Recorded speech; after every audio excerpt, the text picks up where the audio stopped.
Mwokozi wetu, mtakasaji wetu. Tusimame kwa miguu yetu. Aliye nguvu yetu, mfalme ajaye. Tunaomba kila wakati na kila saa, nasi pia kwamba tutadhihirisha upendo wako huo. Tutakupenda kutoka katika moyo uliotailiwa. Tutakupenda kutoka katika moyo uliotakaswa. Tutakupenda kutoka katika moyo wa kweli, kwa mioyo yetu yote, roho zetu zote, akili zetu zote, nguvu zetu zote na rasilimali zetu zote. Kila tulicho nacho, kila wakati, kila saa, na kwa muhula wa maisha yetu yote, thibitisha upendo wako ndani yetu na upendo wetu kwako. Asante Bwana, kwa jina la Yesu tumeomba. Tunatazama Matendo ya Mitume sura ile ya 8. Tumetazama sura ile ya 9 na sura ya 11. Tunatazama neno jioni ya leo juu ya uamsho wa haki katika kanisa la mahali na katika kanisa la ulimwengu wote. Uamsho wa haki, hilo ndilo ambalo Kristo alikuja kulifanya, kuliweka ndani ya kila moyo, kila maisha. Na tunapoelekea ule ujio wake Bwana, kama kuna lolote la kulisisitiza, itakuwa ni haki ya wateule, ili kwamba bibi harusi wa Kristo awe tayari na ajiandae kwa ajili ya kuja kwa Bwana. Hatutaki kuwa kama wale wanawali wapumbavu ambao walikuwa wanatarajia ujio wake, lakini hawakujua jambo la kipekee la muhimu ambalo lingewapelekea kuwa tayari kwa ajili ya ujio wa Bwana. Walikuwa na taa zao na kiasi cha mafuta, lakini taa zao zilipokuwa zinafifia ule mwanga, hawakufikiri kwamba walipaswa kuzitegemeza, kuuisha lililo la muhimu na la pekee ili kumpokea Bwana. Wale wanawali wapumbavu walikosa.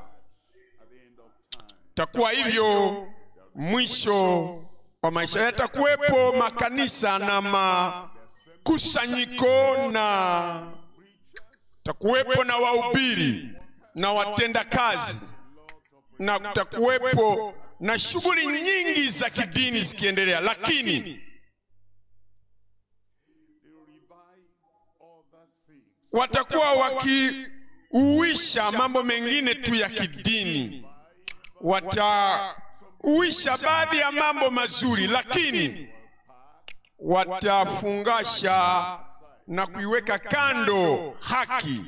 Na kwa hilo, kwa yote tulio nayo na tutakayoyafanya na yote ambayo tutajihusisha nayo, haki ya wateule kwa kila mtu, na katika kila kanisa la mahali na kanisa lote lile ambalo litatuandaa kwa ajili ya kuja kwake, ni uamsho wa haki katika kanisa la mahali na kanisa la ulimwengu wote. Matendo ya Mitume sura ya 8 mstari wa 4.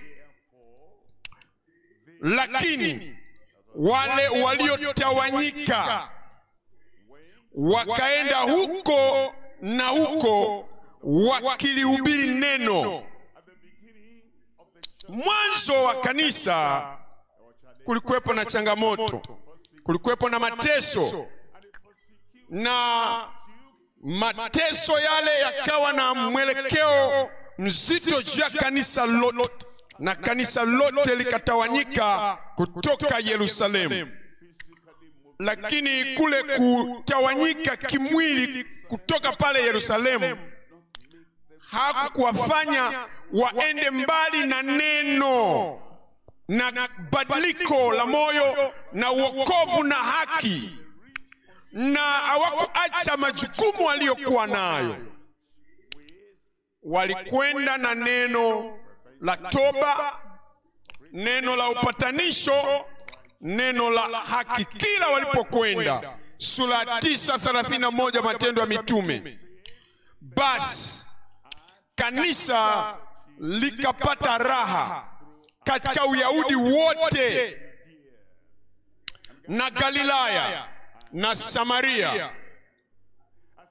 Walipokuwa wanatawanyika kila mahali, kanisa likaongezeka. Kulikuwepo na ongezeko sawia kama ambavyo Bwana aliagiza na kuamuru ya kwamba watakuwa mashahidi wake pale Yerusalemu, Uyahudi, Samaria na hata mwisho wa nchi. Na sasa mateso yakazidi na kanisa likapata raha katika Uyahudi wote na Galilaya na Samaria. Likajengwa, kumbuka,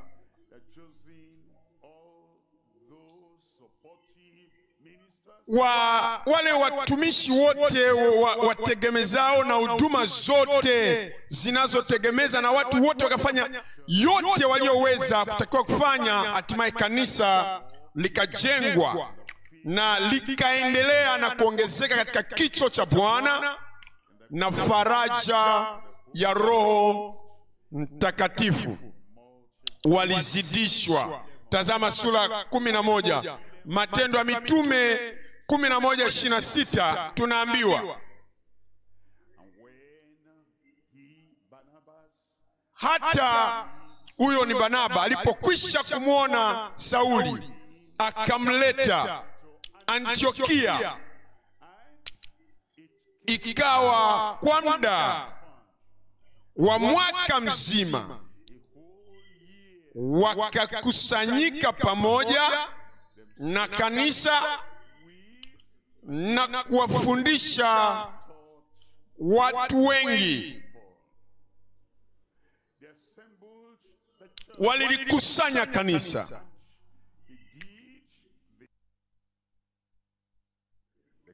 na wakaendelea kukusanyika na kukusanyika, na watu walikuwa ni waaminifu na wakalipa kipaumbele swala la kufundisha katika kanisa, na wakawafundisha watu wengi, na watu waliyefundishwa na wakalipokea neno wote, hakuna hata mtu mmoja, mshirika, mtumishi, mtendakazi, shahidi, hakuna hata mtu mmoja aliyelikataa neno. Na hatimaye wakatoka nje wakawaleta watu wengine na wakalifundisha kanisa na wakawafundisha watu wengi. Sehemu ya mwisho wa mstari wa 26, na wanafunzi, wafuasi wa Kristo, wanafunzi waliojifunza utimilifu wa mafunuo ya Injili. Hao wanafunzi waliitwa wa Kristo kwanza hapo Antiokia waliwatazama, walipoona wale waamini wa Kristo walipokuja kwa pamoja, wapendwa wafuasi walipokusanyika pamoja na wakafundishwa. Baada ya kufundishwa katika kusanyiko, wakaenda katika maeneo yao, kwenye masoko, maofisi, na kila walipokwenda walihisi hasa kama walivyofundishwa kanisani. Na watu sasa wakasema, tunamuona tena Kristo. Tunawaona makristo wadogo wadogo, tunamuona Kristo mdogo na Mkristo ajaye, na kila mmoja alipoonekana katika jamii yake waliitwa wa Kristo, kama ambavyo unavyoitwa wewe Mtanzania, Mnigeria, Mwafrika Kusini, Mzambia. Waliitwa, walihusisha hilo sasa na Kristo, wakaitwa wa Kristo kwanza hapo Antiokia. Kulikuwepo na uamsho wa haki katika makanisa yao ya mahali, katika jamii zao za mahali. Waliitwa wa Kristo kila mahali ulipowakuta. Maisha yao yaliakisi ujumbe wa Kristo, ujumbe wa Yesu.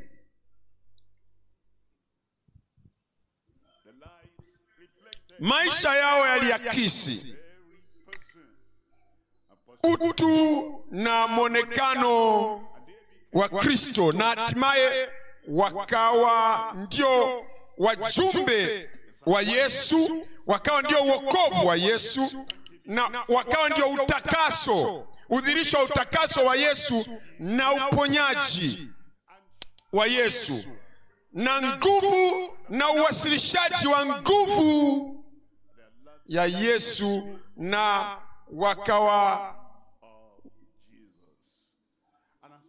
changamsha watu, na watu wakashtuka. Kama ilivyokuwa katika kanisa la mwanzo, ndivyo ambavyo Mungu anataka liwe katika kanisa sasa ambalo linajiandaa kwa ajili ya ujio wa Yesu. Uamsho wa haki katika kanisa la mahali na kanisa la ulimwengu wote. Mambo matatu na tazama. Jambo la kwanza, haki isiyotengwa na mabalozi pamoja na mitume walio chini ya mateso. Jambo la pili ni uamsho uvuviao wa upendo na mahudhurio wakati wa mateso. Jambo la tatu ni uwisho usiokuwa na uharibifu wa hadhara, na hadhara iliyo katika kutaniko safi. Jambo la kwanza ni haki isiyotengwa ya mabalozi na mitume,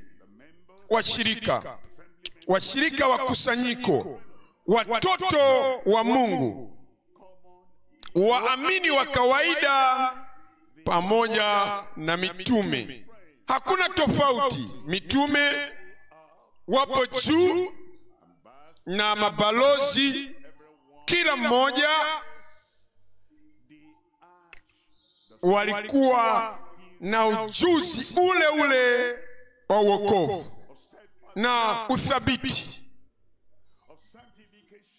na utakaso na maisha ya haki yaliyokuja wakati wa uwisho. Na pamoja na kwamba hawa wanafunzi na washirika mabalozi wa Kristo walitawanyika kila mahali, na mitume wakabaki Yerusalemu. Yale waliokuwa wanafanya mitume pale Yerusalemu, mabalozi alikadhalika walifanya hayo hayo kila walipokwenda. Matendo ya Mitume sura ile ya 8 mstari wa kwanza. Matendo ya Mitume sura ile ya 8 mstari wa kwanza.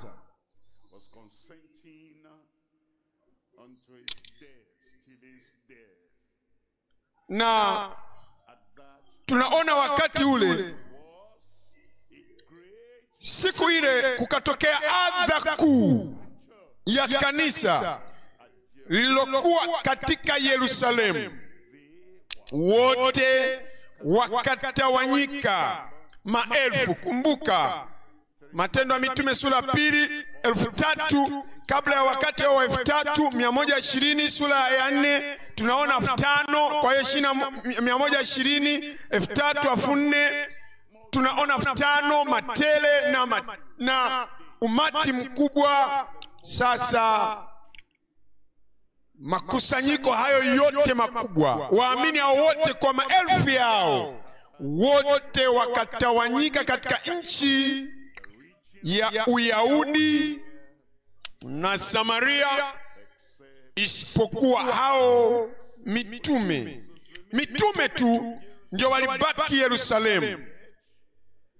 Na sasa mitume hawakuvunjika moyo, walianza tena kuhubiri, na kabla hujajua nini kinatokea, maelfu wakakusanyika Yerusalemu.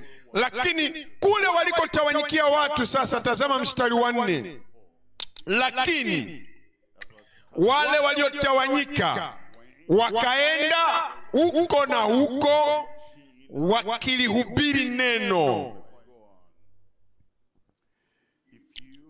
Sasa kama wewe, tuchukulie, ukipoteza makazi yako, hauna mahali pa kulala, hauna mahali pa kuishi, na unatupiliwa mbali kutoka mahali hapo ulipokuwa unaishi,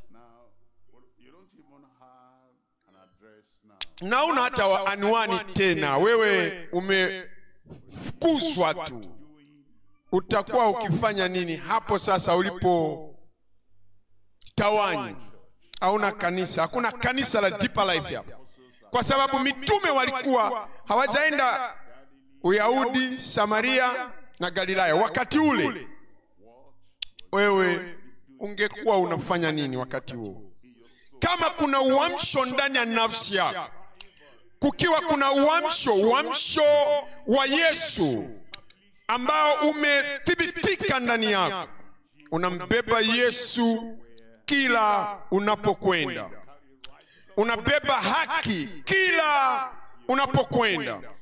Mitume hawakuwa pale, wachungaji hawakuwa pale, na wachungaji na viongozi hawakuwepo, lakini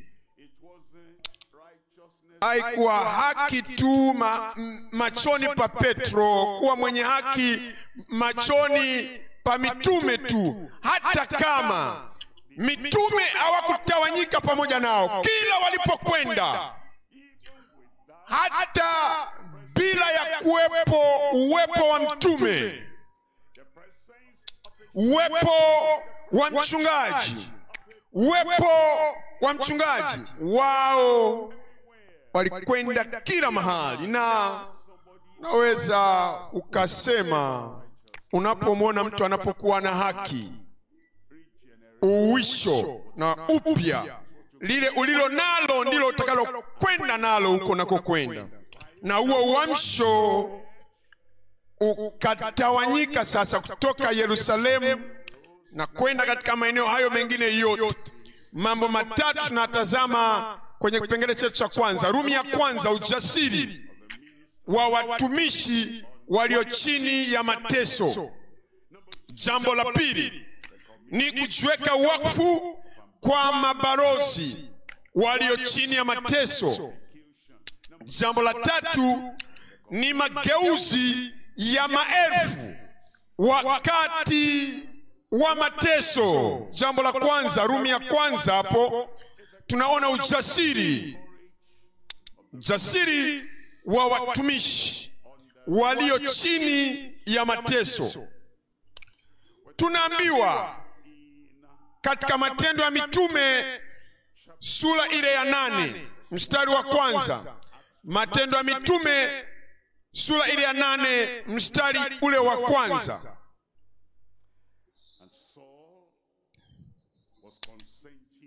Siku ile,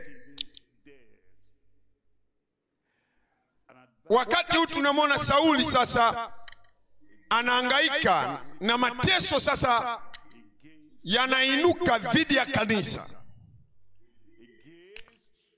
Mateso yanainuka dhidi ya kanisa. Dhidi ya kanisa. Zingatia maneno hayo. Kulikuwepo na makusanyiko mbalimbali, lakini kulikuwepo kanisa. Kulikuwepo na maeneo mbalimbali ambapo watu waliabudu, lakini kulikuwepo na kanisa. Kulikuwepo na maeneo ya kuabudu, ya kusoma maneno ya Mungu, lakini kulikuwepo na kanisa. Kama ilivyo leo, kuna mahali pa wanapoenda watu kuimba, kurukaruka, kupiga ngoma, kutoa zaka na matoleo ya ujenzi na kadhalika, lakini kuna kanisa. Haya maeneo mengine yote hakuna mateso, ni kusanyiko kwa ajili ya mambo ya kitamaduni. Hakuna mateso hapo, ni kusanyiko la wazee, hakuna mateso hapo. Lakini kanisa, ndivyo ilivyo leo. Mahali ambapo kuna kanisa ambalo lina utimilifu wa ujumbe wa Kristo, utimilifu wa dhabihu ya Kristo, na tunashikilia ile dhabihu, tunasimama kwa hiyo dhabihu, na tunatangaza kuja kwake Bwana, na ya kwamba juu ya mwamba huu nitalijenga kanisa langu. Hilo ndilo kanisa. Hilo ndilo kanisa ambalo linakumbana na mateso, linapitia mateso. Kukatokea adha kuu ya kanisa lilokuwa katika Yerusalemu. Wote wakatawanyika katika nchi ya Uyahudi na Samaria, isipokuwa hao mitume. Lakini hao mitume waliendelea, kwa sababu kanisa sio jengo. Kanisa ni watu, mabalozi, mitume, watenda kazi, washirika, kila mmoja. Na ujasiri ule ule unaoona ndani ya wale mitume, sio tu pale Yerusalemu. Uamsho ulitokea kule Samaria.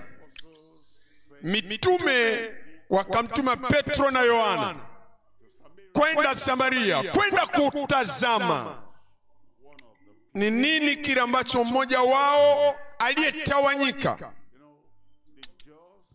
Najua waliwateua tu watu 7 waliojawa na imani, wenye hekima, waliojawa na kweli na Roho Mtakatifu, na wao wote wakatawanyika.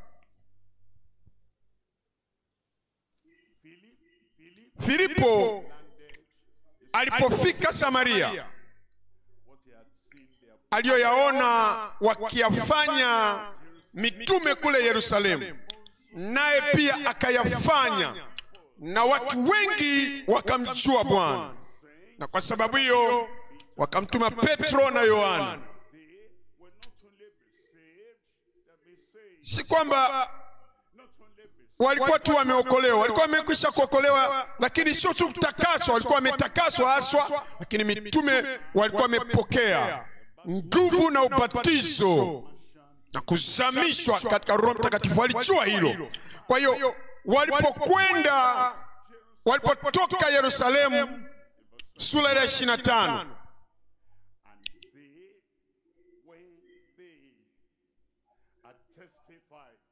sura 8 mstari wa 25, walipohubiri, tunaambiwa pale, nao walipokwisha kushuhudia na kulihubiri neno la Bwana, wakarudi Yerusalemu, wakaihubiri Injili katika vijiji vingi vya Wasamaria. Hata wakiwa kwenye safari yao, hata walipokuwa wanaendelea huku na kule, yale waliojiweka wakfu kwa hayo, kwa ujasiri, ni kuhubiri neno. Na ndio maana mwanzo wa kanisa hili, kanisa letu la Deeper Life, tukiwa katika madaladala kuelekea kwenye sehemu zetu za kazi, tulihubiri.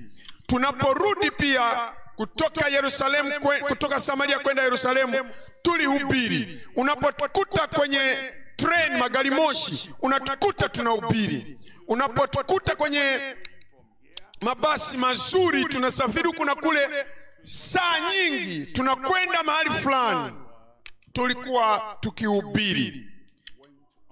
Kuhubiri kuliendelea kila mahali, kwa sababu kama ilivyokuwa katika kanisa la mwanzo, ndivyo ilivyo leo.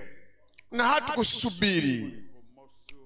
Hakuna ambaye angeziba vinywa vyetu. Hakuna ambaye angetunyamazisha kimya. Ujasiri wa watumishi walio chini ya mateso. Jambo la pili, Rumi ya pili, ni kujitoa kwa mabalozi walio chini ya mateso. Tunaambiwa juu ya watu waliotawanyika. Unaelewa maana ya hilo? Walipoteza ajira zao, walipoteza maduka yao pale Yerusalemu, walipoteza masoko yao pale Yerusalemu, walipoteza kila kitu ambacho kingewapa fedha kwa ajili yao pale Yerusalemu. Wakatawanyika kila mahali. Hebu nikuulize,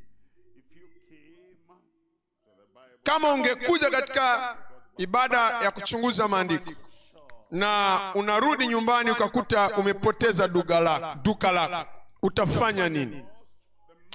Umepoteza soko lako, utafanya nini? Kama ndani ya mwezi mwenye nyumba wako anaamua ya kwamba anataka aongeze hela unayolipia kwa ajili ya kodi yako ya nyumba, na hauna uwezo wa kulipia, na unapoteza eneo lako la makazi, utafanya nini? Na itakuwaje hiyo hali ya kupoteza duka, soko na kupoteza makazi yako? Hilo litakuathirije?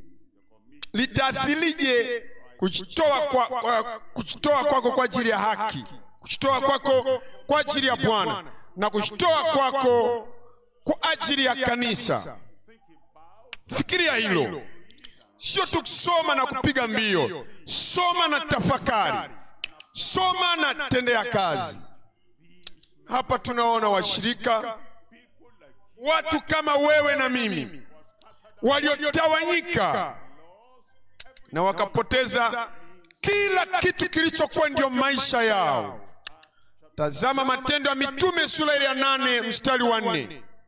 Matendo ya Mitume 8:4. Lakini wale, kwa sababu wa yale yaliyotokea, lakini wale waliotawanyika wakaenda huko na huko wakilihubiri neno. Yawezekana hujapoteza chochote. Na sasa ukiwa natazama tu kwenye mtandao na kuna kitu kinaibuka, na wanasema mtu mmoja mahali fulani na hata upajui alikuwa akitokea kanisani Deeper Life, na hili limemtokea. Utafanya nini? Utaanza kuamua kama hili limemtokea na yule mtu amechukuliwa na mtu, na sasa wote tunaomba aachiliwe, wewe utafanya nini? Waamini katika kanisa la mwanzo hawakujali lililotokea lolote lile. Watawanye, watese, wachome, wasingizie jambo, uamsho wa haki uliendelea. Tazama jambo la 3 hapo, Rumi 3 kwenye kipengele cha kwanza. Tunatazama ni badiliko la moyo la maelfu ya watu wakati wa mateso. Kanisa halikuacha kukua. Kanisa halikukoma kufanya uinjilisti. Kanisa halikukoma kuinua bendera la Injili. Kanisa halikukoma kuhubiri neno na kumtukuza Kristo na kuzungumza habari ya wokovu kila mahali, eti kwa sababu ulikuwa ni muhula wa mateso. Badiliko la moyo na mageuzi yaliendelea kutokea. Maelfu ya watu yaliendelea kubadilishwa kuja upande wa Bwana. Tunatazama Matendo ya Mitume sura ile, Matendo ya Mitume 17, Matendo ya Mitume 17 mstari wa 3, akiyafunua na kuwaeleza ya kwamba ilimpasa Kristo kuteswa na kufufuka katika wafu, na ya kwamba Yesu huyu ninaye wapasha nyinyi habari zake ndiye Kristo. Tazama mstari wa 4, wengine miongoni mwao wakaamini, wakashikamana, wakakubaliana, wakahusiana na Paulo na Sila, na Wayunani waliomcha Mungu wengi sana, na wanawake wenye cheo si wachache.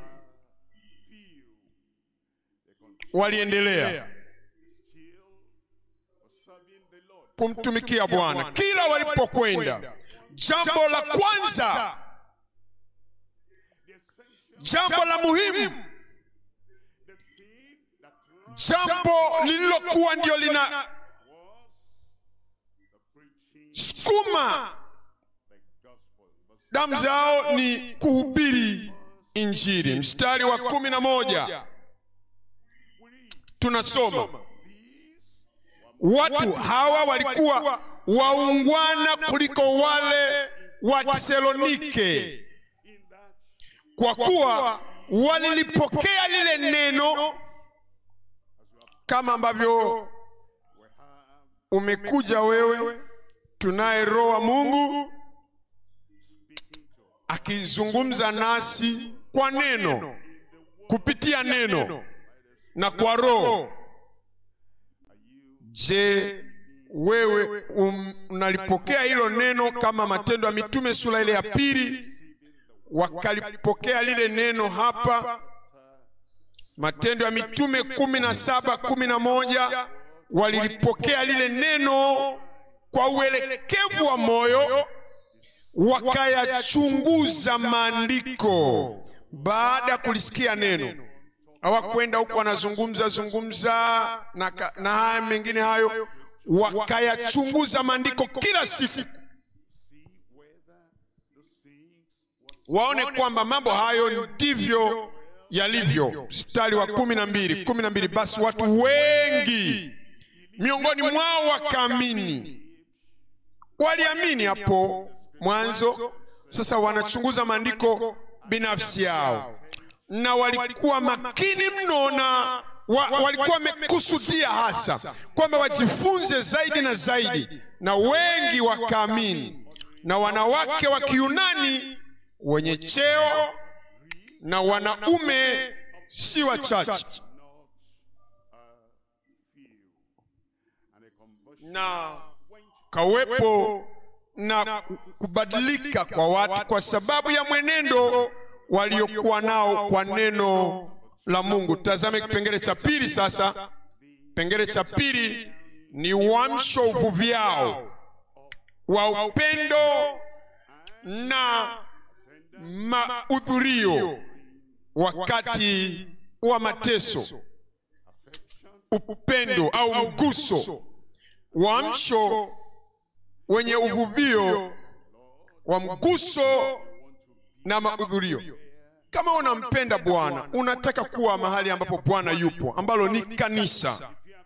Kama wewe unampenda Kristo, unataka uhudhurie kusanyiko au ibada, kanisa,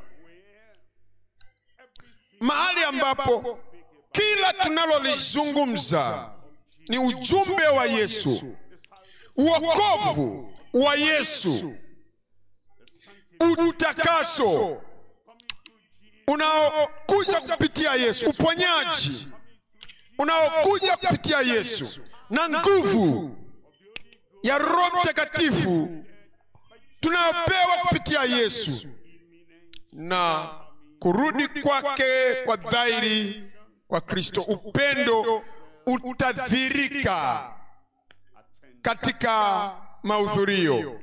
Tunapojitazama sisi tuliopo hapa, makao makuu ya kimataifa, katika mkutano wa kimataifa wa watendakazi, hebu tutazame kwa pamoja. Kama umekuwa ukija Bagada katika mkutano wa watendakazi wa Jumamosi, tuna kundi la kwanza na la pili. Tukikusanya yale makundi, idadi ya yale makundi ya kwanza na ya pili haifikii idadi ya watu waliohudhuria hapa sasa. Na kama unampenda Bwana, unamkubali Bwana, basi mahudhurio yako yanaendana na upendo wako. Mguso wako huleta umakini wako. Sasa hakuna mateso wakati kama wakati ule. Kuna uhuru. Unatakiwa kuja, lazima uje. Wewe upo wapi? Wakati ambapo watu ambao wanampenda Bwana, kama ambavyo unasema wewe unampenda Bwana, tunapokusanyika pamoja na tunashughulika na mambo ambayo yeye aliyetuita Bwana tushughulike nayo, wewe upo wapi?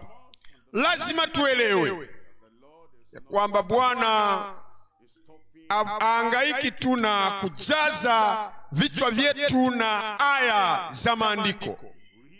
Soma kutoka Mwanzo mpaka Ufunuo, ujumbe mmoja, lakini anataka sisi tudhihirishe upendo wetu na kushtoa kwetu kwake. Natazama mambo matatu katika kipengele chetu cha pili. Jambo la kwanza ni muunganiko wetu na wenye haki, si marafiki wa kidhambi wa zamani. Jambo la pili ni upendo kwa ajili ya haki, si kwa ajili ya mguso wa kidhambi wa zamani. Jambo la tatu ni mahudhurio yenye utayari, si kwa ajili ya shughuli zipitazo. Tazama jambo la kwanza, mahusiano na wenye haki, si mahusiano yetu ya kidhambi ya zamani.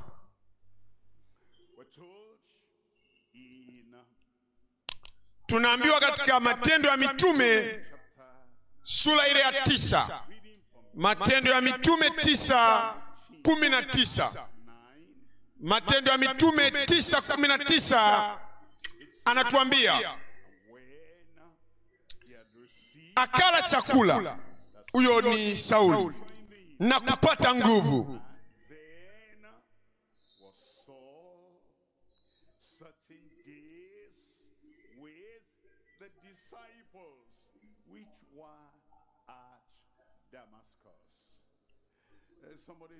Na kuna mtu anasema mimi ni mshirika wa kanisa lile, na huyu mtu amepata kuhama kutoka mikoani au kijijini kuja mjini. Hakuchukua jambo la muhimu kuwa la kwanza, ambalo ni kutafuta ni wapi tuna kanisa la mahali la wilaya na kanisa la makao makuu. Na unakuta huyu mtu yupo mjini juma zima, mwezi mzima. Lakini Sauli, ndugu Sauli, Bwana alipomtokea katika ile njia kwenda Dameski, alipokuwa amepata chakula baada ya kutokula kwa siku 3, mara uhusiano wake ulikuwa uhusiano wa watu walioijua njia ya kanisa. Kwa sababu hiyo akawa na wale wanafunzi waliokuwa Dameski. Tazama mstari wa 26, Matendo ya Mitume 9:26. Na Sauli alipofika Yerusalemu, alijaribu kujiunga na wanafunzi. Dameski, kama mnao upendo, basi mna kule kuhudhuria, na kwa sababu hiyo naye akajiunga na wanafunzi. Sio marafiki wa kidhambi wa zamani. Tazama mstari wa 27, lakini Barnaba akamtwaa akampeleka kwa mitume, akawaeleza jinsi alivyomwona Bwana njiani, naye Barnaba, na ya kwamba alisema naye, na jinsi alivyohubiri kwa ushujaa katika Dameski kwa jina la Yesu. Mstari wa 28, naye akawa pamoja nao katika Yerusalemu, akiingia na kutoka. Si ule tu upendo wa kusema unao, unatakiwa kudhihirisha kwa kuhudhuria. Kama wewe au hudumu Jumapili, je, unahudhuria mkutano wa watendakazi Jumamosi? Sauli hakuwa anahudumu Jumapili, lakini upendo wake ukadhirika kivitendo kwa kuhudhuria. Kama wewe hauimbi katika mkutano fulani, je, unahudhuria ule mkutano au unakwenda pale tu ili kuimba, au unakwenda pale tu ili kuhudumu? Je, uelewi?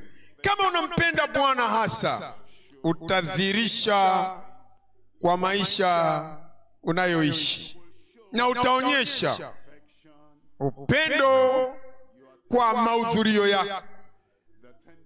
Kama mahudhurio hayapo, basi upendo haupo. Na ni kwamba unadhihirisha upendo wako ukoje, kama mshirika wa kanisa na kama mtumishi katika kanisa, kama balozi na mtume, mchungaji, ni kudhirisha upendo wako kwa mahudhurio yako, ndio inayoonyesha kwamba hasa wewe ni miongoni mwa watu wa kanisa. Jambo la pili hapo ni upendo kwa ajili ya haki, si kwa ajili ya mafungamano ya kizamani. Mafungamano kwa muktadha huu, kabla ya kumjua Bwana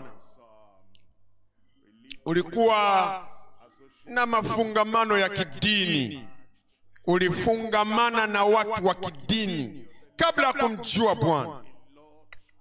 Kabla ya kumjua Bwana ulikuwa na taarifa mbalimbali, anwani mbalimbali, namba mbalimbali za watu mbalimbali. Sasa baada ya kumjua Bwana, hao watu wa zamani hawajampokea Bwana ili wawe katika kanisa.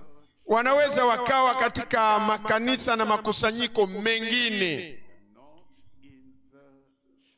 wanaweza wakawa katika makusanyiko mengine, lakini hawapo katika kanisa. Na wewe ulikuwa na mafungamano nao, kwa na uhusiano nao. Sasa ukitazama umekuwa pamoja nasi juma moja, mwezi, mwaka mmoja, na hayo mahusiano yako ya kizamani bado yangali mabichi na yangali yapo hai katika mawasiliano yako. Na watu wapya sasa ambao nao, na sisi ni watu ambao tumejitoa kwa ajili ya haki, lakini wewe umefungamana hasa na mahusiano hayo na urafiki wa kizamani ambao ni kana kwamba bado ungali upo pamoja na hao watu dhambini. Lakini watu ambao tunajifunza habari zao katika Agano Jipya, katika kanisa ambalo Kristo alikuwa akilijenga, walikuwa na upendo kwa ajili ya haki. Na tazama Wathesalonike wa kwanza sura ile ya pili. Wathesalonike wa kwanza sura pili mstari wa 10. Wathesalonike wa kwanza sura pili 10. Nyinyi ni mashahidi na Mungu pia, jinsi tulivyokaa kwenu nyinyi mnaoamini kwa utakatifu na kwa haki bila kulaumiwa. Sio tu Paulo mtume, Sila, Timotheo, Tito, watu aliyekuwa na uhusiano nao. Sasa wote hao ni watu ambao walienenda kwa utakatifu na kwa haki bila kulaumiwa. Unapo watazama waumini wa wakati ule, kule kujiweka wakfu kwao na kujitoa kwao na kushikamana kwao, unaona haki ilikuwa si kwenye kipimo cha wastani, ilikuwa ni katika mambo yote.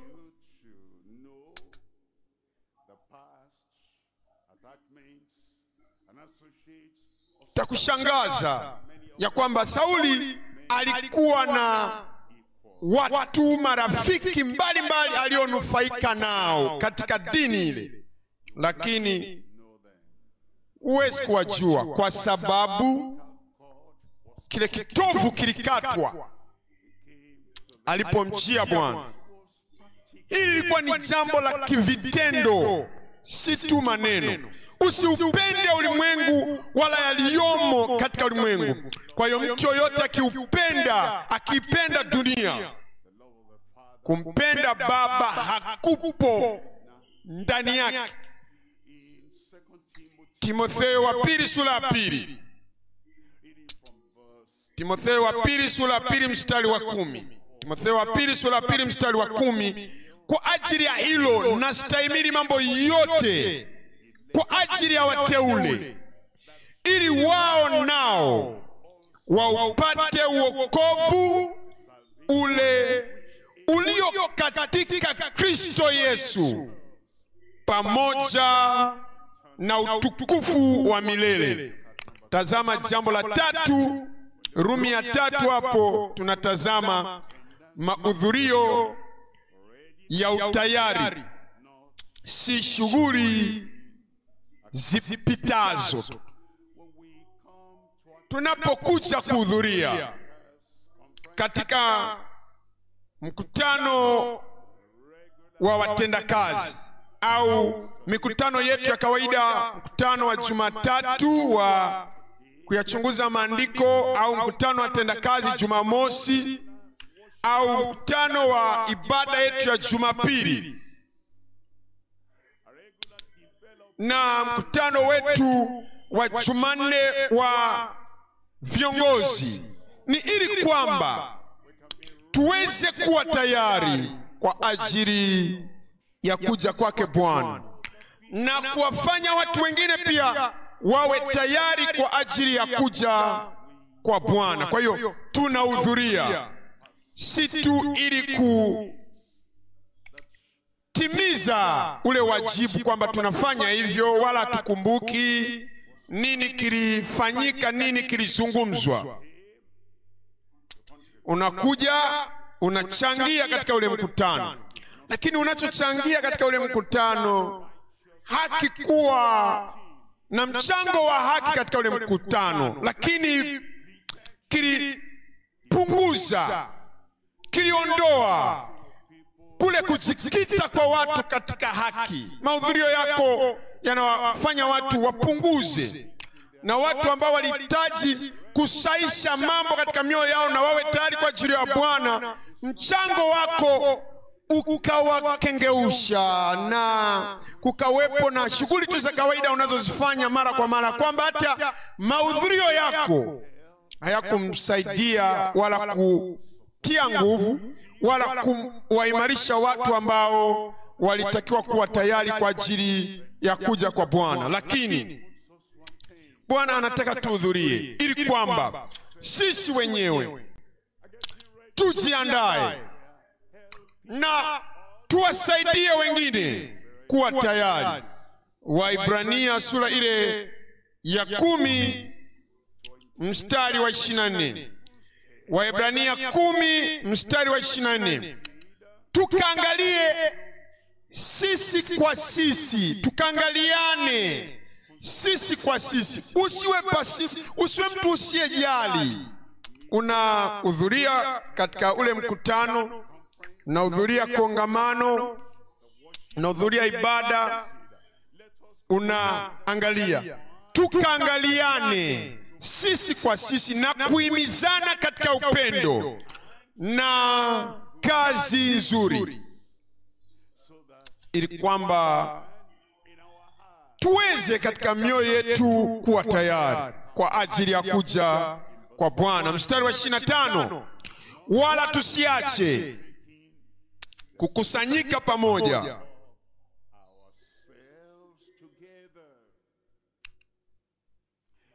kama ningekuuliza wazi hapa hadharani ya kwamba kama ungepata fursa na ya kwamba hili ni kanisa lako, je, daima wewe umekuwa mhudhuriaji wa ibada za Jumapili katika kanisa la wilaya karibu na mahali ulipo, au katika makao makuu? Fursa, mabasi hapo pale, na kuna magari ya marafiki, na kuna usafiri wa familia, upo tayari.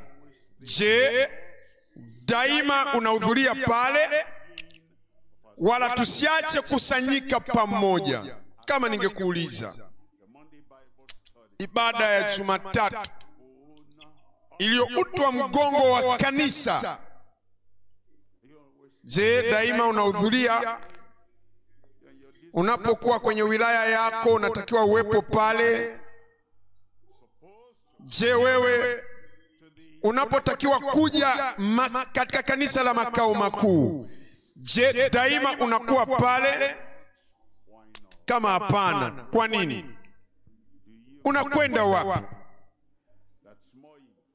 ambako ni muhimu mno kuliko kukusanyika pamoja na kanisa ili ujifunze zaidi habari za Yesu, habari za neema yake iokoayo, jifunze zaidi ya kweli yake, na ujifunze zaidi ya amani yake na ufalme wake ujao.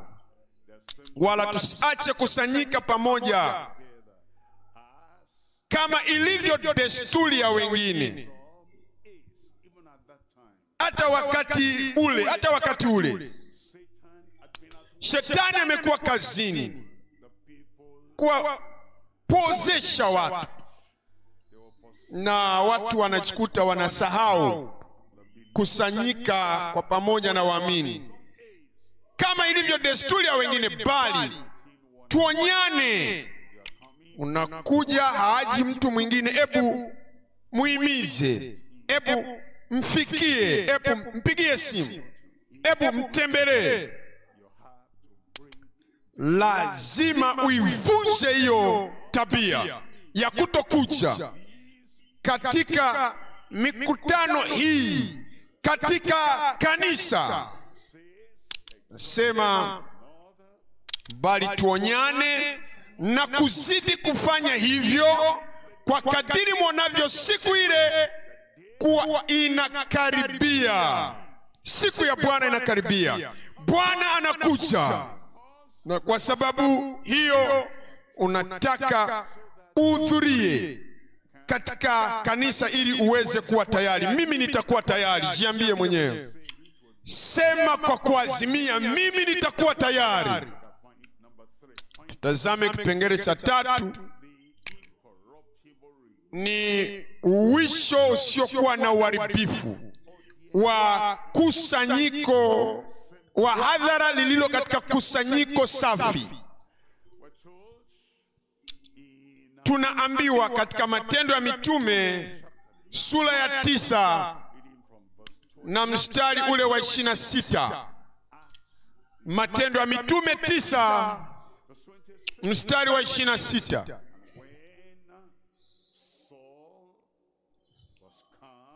Na Sauli alipofika Yerusalemu,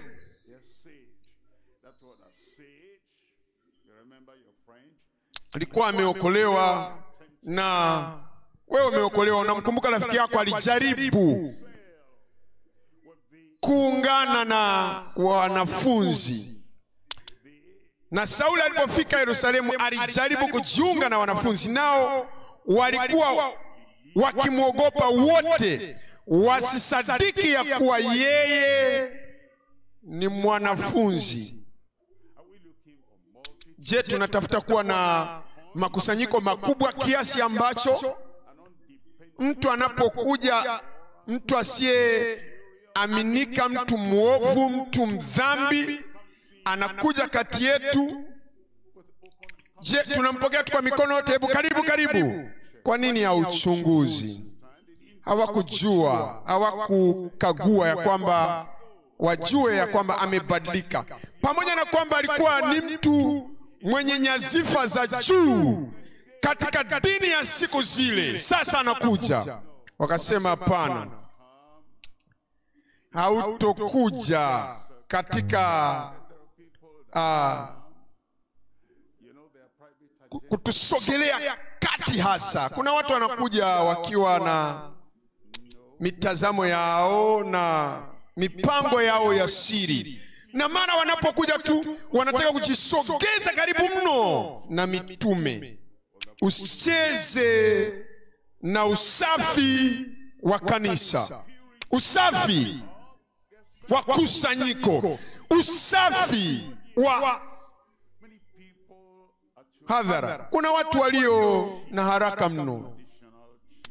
Namkuta mtawala wa kitamaduni, machifu hao, na amekuwa katika jamii ile, na sasa wanakuja wanapokuja kati yetu tunawatambulisha kwa mitume, kwa mwangalizi, na mwangalizi anampokea na anafikiri ni nini, fikiri nini kinachotokea sasa.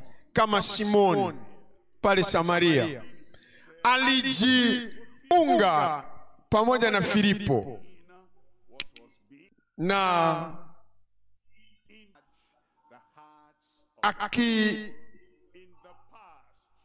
akitaka mambo yaendelee kama zamani.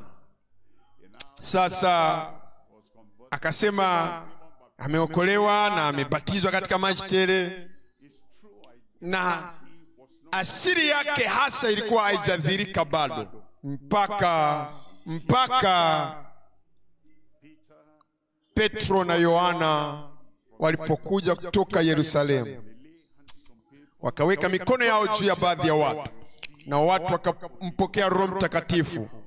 Na sasa Simoni akajitokeza akasema, nipeni nguvu hii. Mimi nilikuwa ni maarufu kabla ya Filipo kuja, lakini sasa tangu alipokuja Filipo na napoona uponyaji wote na miujiza na ukombozi, nimepoteza nafasi yangu ya kuwa mtu maarufu mno katika eneo hili la Samaria. Hebu nipeni nguvu hii, ili kwamba mtu yoyote nitakayemwekea mikono yangu juu yake atampokea Roho Mtakatifu, ili niweze kung'aa tena. Na nataka ning'ae zaidi na mbali mno kuliko Filipo. Sasa hebu wajue, najua mioyo yao, jua nia zao za siri, na kwa heshima zote kwa wanawake na watu wote wanayempenda Bwana, lakini kuna mwanamke analetwa kati ya kusanyiko na haujui historia yake, na Israeli walikuwa wakisafiri, na mtu akaja ambaye ni mfalme, anakuja kuwa mfalme juu ya Israeli, na mtu anamtambulisha mfalme, anamtambulisha mwanamke mcheshi, mwanamke mwenye ufanisi, mwanamke wa matokeo na mwenye akili, na jina lake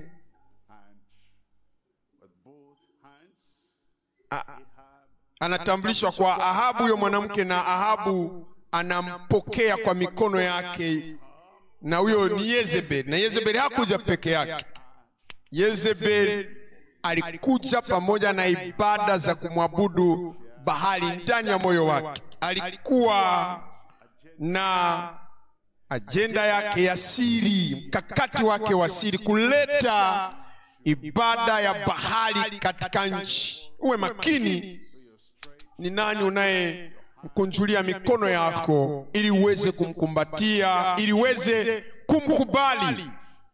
Na huyu mwanamke maarufu ambaye anaweza kuvuta umati upande wake, umati, mchawi anaweza akavuta umati wa wachawi kama yeye mwenyewe, na mwana mazingaombwe anavuta umati wa wana mazingaombwe kama yeye. Yezebeli na mwabudu Bahari atavuta umati wa watu kama alivyo yeye. Mwanamke wa kidunia, mwanamke atavuta umati wa watu wa kidunia, na hatimaye mnaanza kuwapa kubalika kabla ya kujua kama hasa wameokolewa, wamebadilika. Sawa, kanisa la mwanzo ilikuwa makini mno ya kwamba hawataruhusu kuingilia kwa Sauli ili kulinajisi kusanyiko la walio safi. Hawakuwa na uhakika juu ya mpango wake, watu wenye talanta walio wakuu, watu maarufu walio wakuu, lakini hebu elewa, kwa roho na kwa ushahidi wa wazi, hawana mpango wa siri wa kulinajisi kanisa, uwisho usiokuwa na uharibifu wa hadhara lililo katika kusanyiko la walio safi. Waraka wa kwanza wa Petro sura ya kwanza mstari wa 22, mkisha kujitakasa roho zenu kwa kutii kweli, hata kufikiria upendano wa ndugu usio na unafiki, basi jitahidini kupendana kwa moyo. Mkisha kujitakasa, pendaneni kwa moyo safi. Mstari wa 23, kwa kuwa mmezaliwa mara ya pili, si kwa mbegu iharibikayo, bali kwa ile isiyoharibika, kwa neno la Mungu lenye uzima lidumulo hata kwa muda gani? Hebu sema kwa sauti, milele. Neno la dumu milele. Mambo matatu natazama hapo. Rumi ya kwanza, kushiriki uamsho wa awali wa haki. Jambo la pili ni kuhubiri kwa uwisho mpya ili kuwageuza wengi kuja katika haki. Jambo la tatu ni kuandaa wateule. Kuandaa wateule ndilo tunalolifanya, kuandaa wateule kwa ajili ya unyakuo utakaotokea wa wenye haki. Tazama jambo la kwanza, kushiriki uamsho wa awali wa haki. Huo unyakuo, huo uamsho ulitokea wakati ule wa Yesu, hadi wakati wa mitume, hadi wakati wetu. Tunataka tushiriki. Mathayo sura ile ya 5, Mathayo 5:6, Mathayo 5:6, heri wenye njaa na kiu ya haki,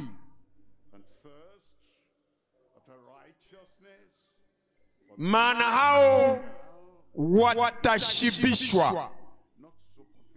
Sio haki ya juju, sio haki ya kuigiza, sio haki ya nahisi haki. Kuna watu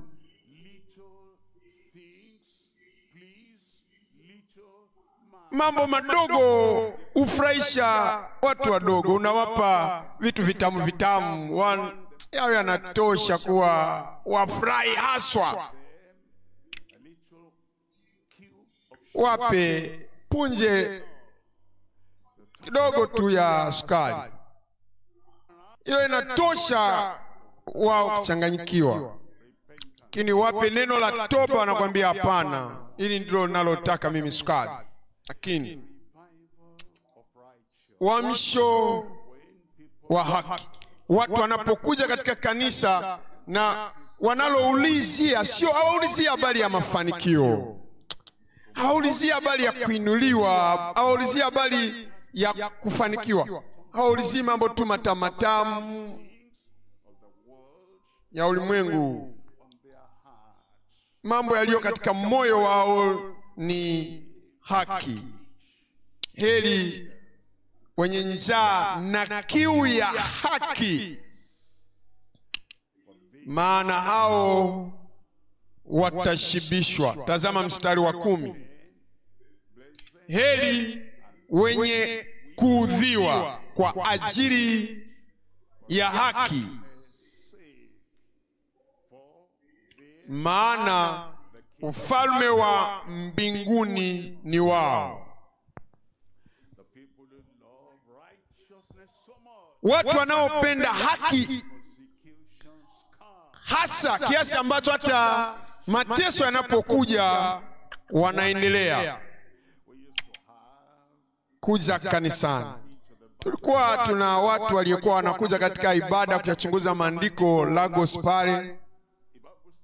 Hatakuwa na ibada za kuyachunguza maandiko kwa Shagamu. Kwa hiyo watu walikuwa wanakuja kila Jumatatu. Na hatakuwa na ibada ya Bible study huko Ijebode. Watu walitoka huko mbali Ijebode kila Jumatatu wanakuja katika ibada ya Jumatatu. Unaona wanakimbia, unaona walivyokuwa na shauku na wanakuja pale. Kwa sababu tu ya kiu yao na shauku yao kwa ajili ya haki. Na kuna watu walieteswa wakati ule kwa ajili ya haki. Dada mmoja alikuwa akiteswa aliteswa haswa vibaya mno akiwa anakuja katika ibada Jumatatu. Aliendelea kuja. Aliteswa kwa ajili ya hilo. Na hatimaye watu waliokuwa wamemzunguka walimjia mwangalizi na kumwambia, kwa nini tafadhali usiende katika ile familia ili hatimaye mateso yale yaweze kukoma. Na nilipoona mateso makubwa juu yake, lakini bado hakukata tamaa, nilienda pale kwao. Na nilipofika pale nikaketi chini, yule bwana akanipokea, akazungumza. Kabla huyu mke wangu ajanza kuja katika mafundisho yako ya Biblia, anazungumza mwanaume sasa, alikuwa na utii wakati ule. Nikamwambia, hebu niambie, alikuwa ni mtii kiasi gani? Nasema nipokuwa na mtuma kaninunulie pombe au sigara, alienda mara moja. Alikuwa ni mwanamke mtiifu, alikuwa ni mtiifu kuninunulia, kuniletea pombe na mambo mengine alifanya. Lakini tangu alipoanza kuja katika mafundisho yako ya Bible study, yote nayo asikia sasa ni haki. Kanunue sigara? Hapana, haki. Kaninunulie pombe? Hapana. Niambie alijibuje? Haki. Siwezi tena kumuendesha huyo mwanamke. Bwana asifiwe. Kwa hiyo akamchukua yule mwanamume, akazungumza mchungaji sasa hatari ya pombe. Akamwambia, huyu mwanamke anakusaidia, anataka uishi muda mrefu. Huyu mwanamke sigara, huyu mwanamke anakusaidia. Haki anayoikili ni ili akusaidie wewe mwanaume, ili uweze kuishi muda mrefu. Kama angetaka ufe huyu mwanamke na hatimaye aweze kuendelea kuolewa na mwanamume mwingine, angeendelea kukununulia hayo mambo. Yule mwanamume akasema, kumbe ndivyo ilivyo. Sawa, kufupisha hiyo hadithi ndefu, na hadithi ndefu nyingi ambazo ningekuhadithia, lakini nazifupisha. Yule bwana akakomesha yale mateso yake, na nikasikia baadaye akasikiliza ujumbe wa uzima. Na Bwana aendelee kututunza katika uamsho wa haki. Amen.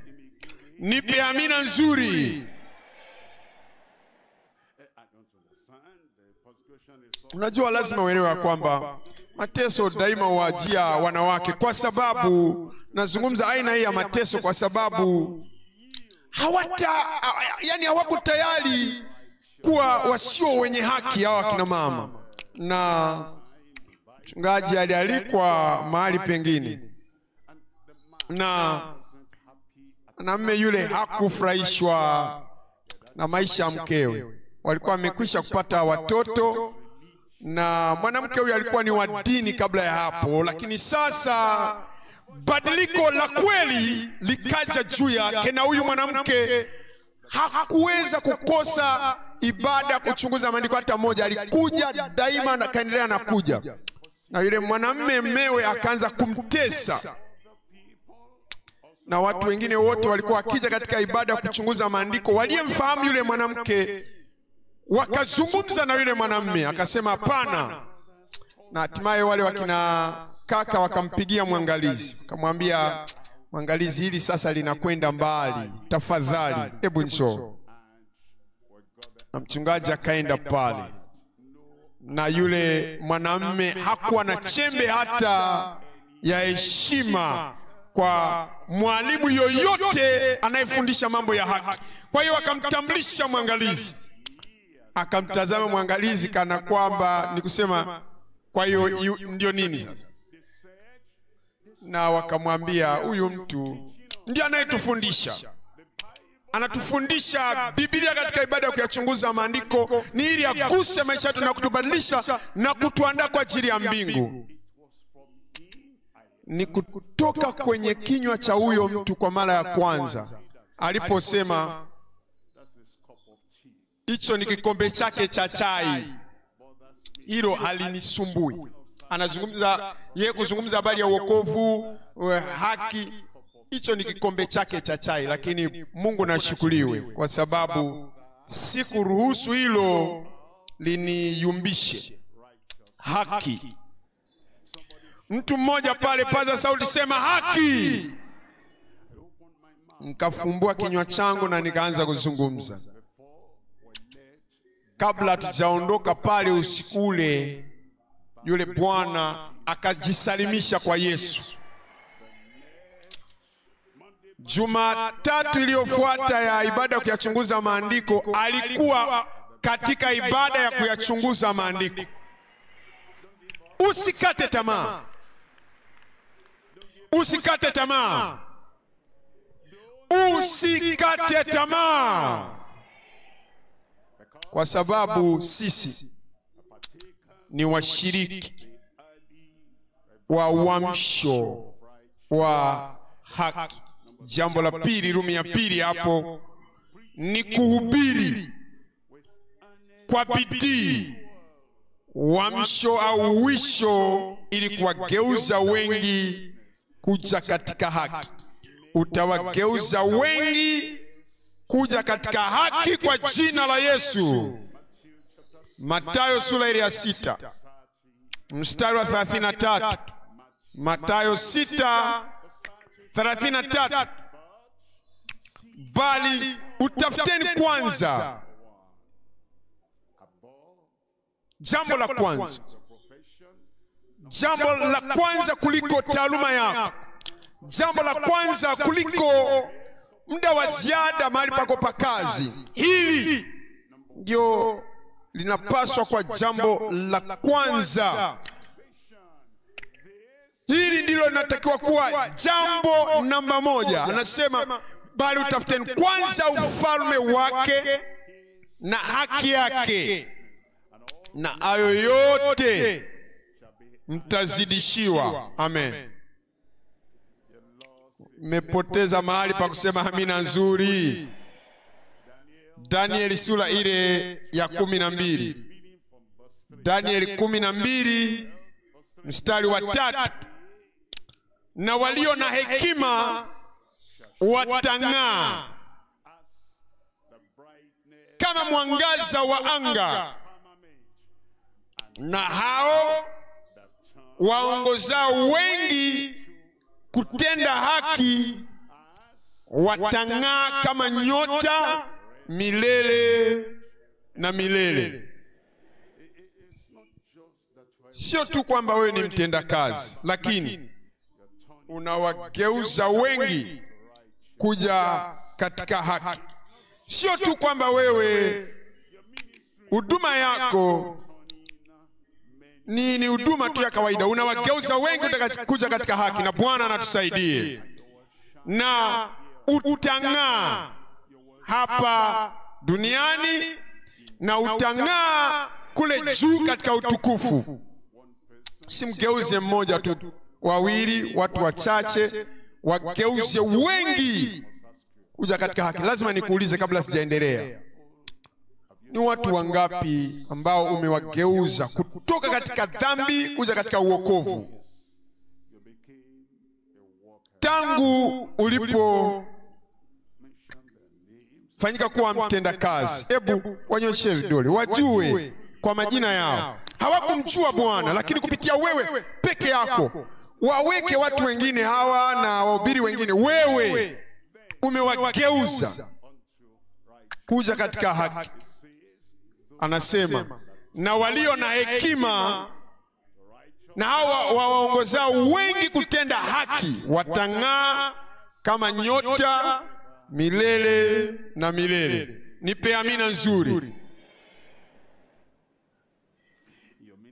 Huduma yako,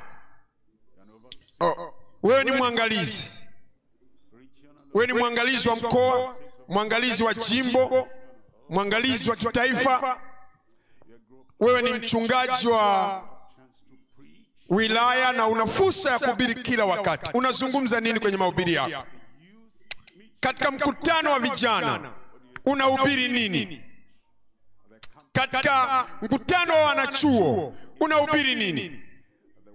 Katika mkusanyiko wa kina mama unazungumza nini? Je, unawageuza wengi wanaokusikiliza wewe kuja katika haki? Sio tu wale ambao wako pale tunawahudumia, lakini huduma hii, je, uelewe ya kwamba kama katika mkutano wa kina mama tunachokifanya tu ni kuwafundisha namna ya kupika, je, ndivyo tunavyowageuza kuja katika haki? Tunawaambia mnahitaji kujua hali yako ya shinikizo la damu na utunze mwili wako. Je, hivyo ndivyo, huko ndiko kuwageuza kuja katika haki? Mama kiongozi amekuwa na bidii mno kuwafundisha namna ya kuweka nywele zao wanawake nadhifu na za kupendeza. Sawa, ni jambo jema, lakini je, ndivyo tunavyowageuza wanawake hivyo kuwa wenye haki?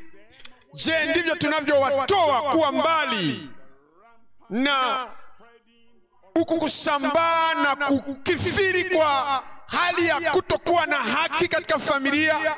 Ni ile kazi tuliyoitiwa kufanya, sio kazi ya hili na lile na lile, namna ya kufunga kilemba, namna ya kuvaa hili, namna ya kutokuvaa hili. Haki inayokuja tokanayo na uokovu hasa, haki inayokuja itokanayo na utakaso hasa, na hao waongozao wengi katika kutenda haki watang'aa kama nyota milele na milele. Amen. Napenda hiyo amina yako. Sema tena amina. Najua baadhi ya nyakati na udhika ya kwamba tunaanza kusahau kiini cha wito wetu katika huduma. Hebu fikiria, mwanamke, sitosema dada, mwanamke ni mshirika wa Deeper Life,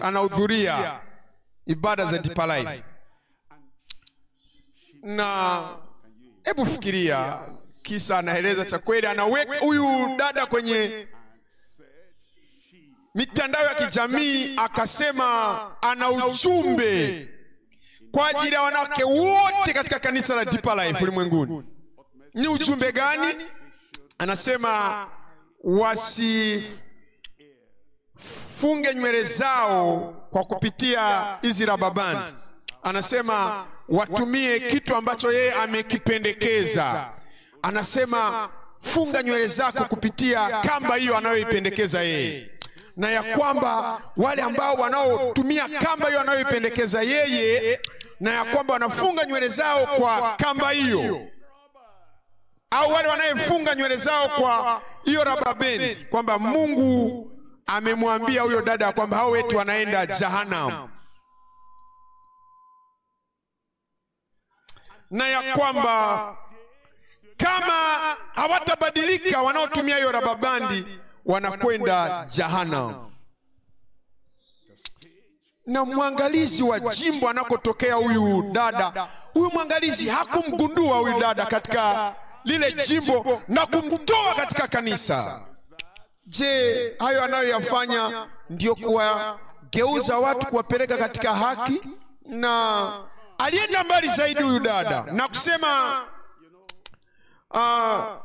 ya kwamba aliona katika ufunuo wake ya kwamba Mama Bidun Kumui, mama yetu aliyetangulia kabla hajafariki, eti alitakiwa alitubu juu ya kufunga nywele zake kwa rubber band.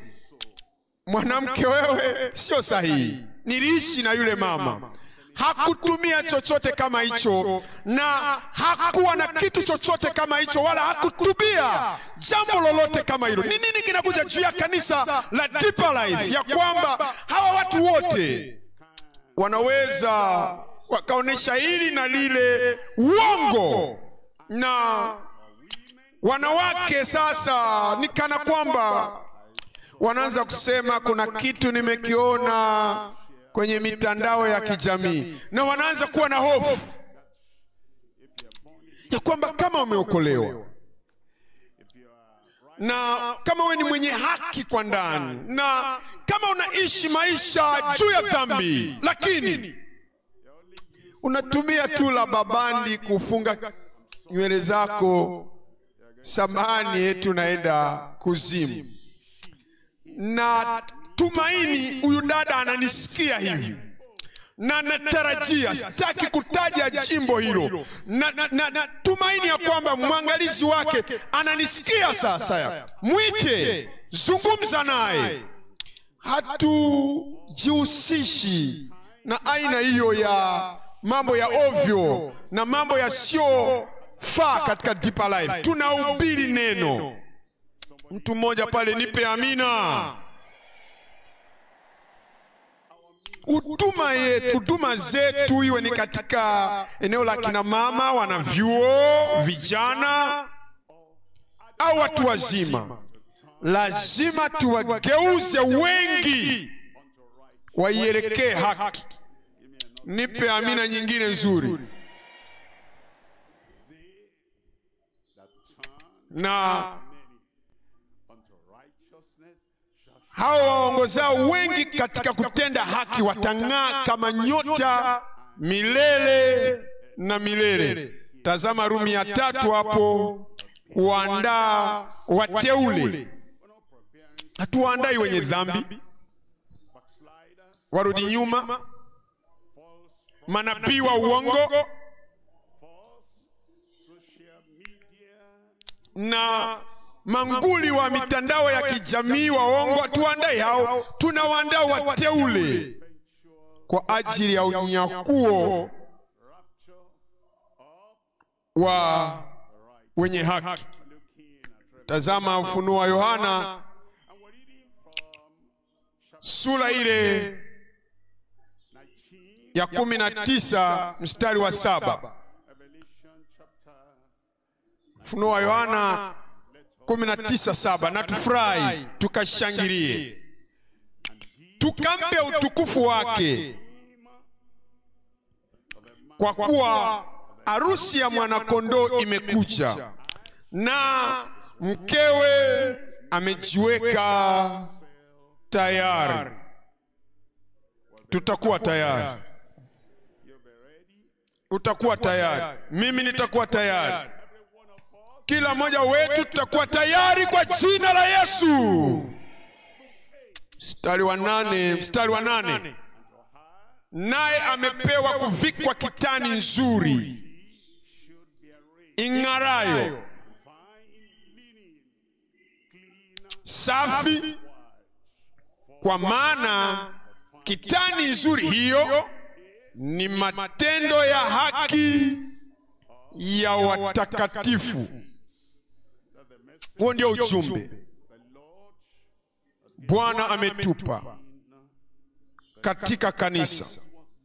Kanisa hili ndilo liloitiwa hilo na uamsho wa haki. Na ebondoa macho yako kutoka katika kitu kingine chochote kile unachokiona huko nje, unasikia huko nje. Sisi tunabaki tukiwa thabiti, bila kutikiswa, bila kuyumbishwa, katika jukumu letu la uamsho wa awali wa haki. Nipe amina nzuri. Je, upo pamoja nami? Unajua, kwa neema ya Mungu, Mungu aliniinua mimi, na kupitia mimi na wewe umeinuliwa. Amen. Na unafuata njia ile ile.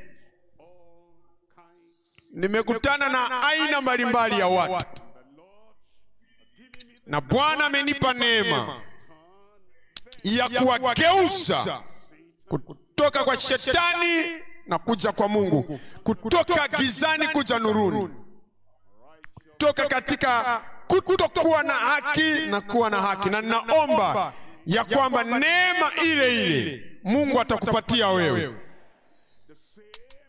na shauku ile ile aliyonipatia mimi Mungu atakupatia wewe, na mtazamo na bidii ile ile niliyokuwa nayo Bwana atakupatia wewe. Nimekwenda hapa na pale na kila mahali. Sizungumzi juu ya kwenda Australia, nazungumza juu ya kwenda mahali ambapo wewe huwezi kufikiria mimi ningeenda. Niliitwa kituo cha polisi, na nilikwenda na kiongozi wetu wa ulinzi na usalama pa kanisani wakati ule, na sikujua alikuwa ananitia nini. Na tulifika pale, na yule askari alikuwa ameketi kwenye kiti chake kwenye sare yake, na watu wengine walikuwa wameketi pale. Nikamwambia kwamba nilipata habari ya kwamba umeniita. Akasema ndio, na alikuwa ananikazia macho, alidhani angenitisha. Hebu nitazame, hebu mimi ni mtu wa kutishika hivi? Hapana. Kwa hiyo nikamuuliza, umenitia nini? Akasema mke wangu anashiriki ibada za Deeper Life. Nikasema ndio, naelewa hilo. Sikumjua yeye wala mkewe. Akasema mimi sitaki mke wangu aendelee kuja Deeper Life.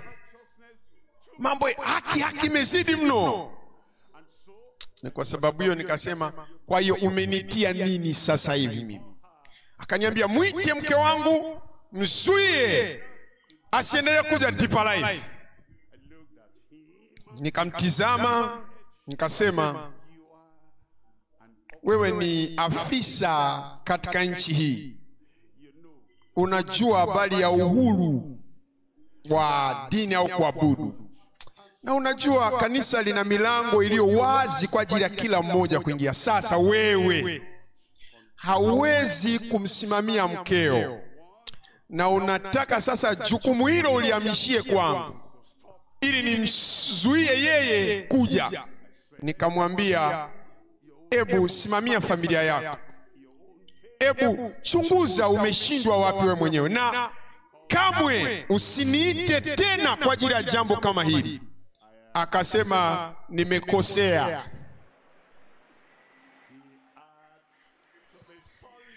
Ilipasa aniombe radhi. Usikate tamaa juu ya kuhubiri haki, utakatifu. Pasipo utakatifu hakuna mtu atakayemwona Bwana. Na familia nyingine walikuwa na tatizo. Mwanamke huyu alikuwa sio mwaminifu katika ndoa yake, na yule mwanamke akatoa ishara tu ya kwamba mimi nimezaliwa mara ya pili, sasa nitakuwa mwaminifu. Mwanamume kaelewa alichomaanisha yule mwanamke. Yule mwanamke alikuwa amekasirika na kaanza kuokota viti katika nyumba ile na kumrushia yule mwanamume. Mwanamume akachanganyikiwa. Kwa hiyo watu waliokuwa wanafanya fuatiliaji wakamwambia yule mwanamume, hebu kamwone mwangalizi. Na yule mwanamume alipokuja akaketi, na mwangalizi akaketi, na yule mwanamke akaketi, mwanamume akaketi. Akasema, bwana mkubwa, mke wangu anakuja katika mafundisho yako ya Biblia, na angalia nayo yafanya. Na yule mwanamume akaanza kujaribu kama kuwa na ghadhabu na kukasirika. Mwangalizi akamtazama, akamwambia, hebu tulia. Akafungua Biblia, akaanza kumwambia, akamwambia, wewe mkeo ameokoka, amekeuka, amekuwa ni mwenye haki. Sasa anakuahidi ya kwamba atakuwa mwaminifu. Sasa wewe umefanya hili. Mungu alimuonesha mwangalizi sasa maisha yule bwana. Mungu akamuonesha, akamwambia, umefanya hili, umefanya, wewe ni mbaya kuliko mwanamke yule, unahitaji kutubu.